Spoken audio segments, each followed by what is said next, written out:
Hi guys, welcome back my channel. నేను మీ Orugallu travel. మీకు తెలిసిందే కదా, నా బైక్ అయితే డ్యామేజ్ అయిందని.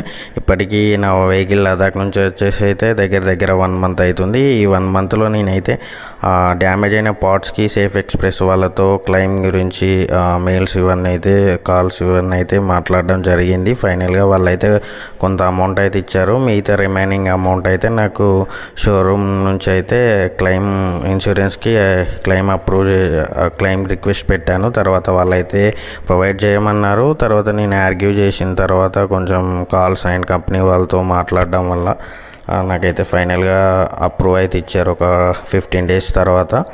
ఇప్పుడైతే ఇంకో 1 week ముందైతే నేను పార్ట్స్ అయితే ఆర్డర్ పెట్టేశారు వాళ్ళే షోరూమ్ నుంచి. అండ్ ఇక్కడ మనకు వరంగల్లో క్యాష్లెస్ లేదు కాబట్టి నేనే అమౌంట్ పే చేసుకున్న తర్వాత అయితే అయిన బిల్ అమౌంట్ అయితే మనకు ఇన్సూరెన్స్ వాళ్ళు అమౌంట్ ప్రొవైడ్ చేస్తారు. మన వెహికల్ వచ్చేసి fuel tank and clutch liver and ఇంకా గేర్ లివర్ అండ్ మనకి shock అబ్జర్ and silencer cover, door ఇవన్నీ అయితే డ్యామేజ్ అయ్యడం జరిగింది. వీళ్ళైతే మనకి ఎక్కువ సివియర్గా డ్యామేజ్ ఏం అవ్వలేదు కాబట్టి మన వెహికల్ అయితే మార్నింగ్ ఇస్తే ఈవినింగ్ ఇస్తామని చెప్పారు.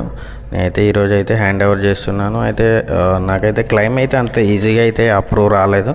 నేను ఇన్సూరెన్స్ వాళ్ళతో చాలా గొడవ పడిన తర్వాత అండ్ వాళ్ళ ఇన్సూరెన్స్ మేనేజర్ వాళ్ళతో అండ్ అదర్ కంపెనీ ఇన్సూరెన్స్ ఉన్నటువంటి బెనిఫిట్స్ ఇవన్నీ నేను వాళ్ళని క్వశ్చన్ చేసిన తర్వాత వాళ్ళైతే నాకు ఫైనల్గా అప్రూవ్ ఇచ్చారు. అప్రూవ్ ఇచ్చిన తర్వాత 1 week ముందే పార్ట్స్ ఆర్డర్ పెట్టాను. 1 week తర్వాత అయితే పార్ట్స్ మనకి సర్వీస్ సెంటర్కి అయితే రీచ్ అయినాయి. అయితే నిన్న హాలిడే ఉంది కాబట్టి నేనైతే ఈరోజు మన వెహికల్ని అయితే మొత్తం కంప్లీట్గా అయితే చేపిస్తున్నాను.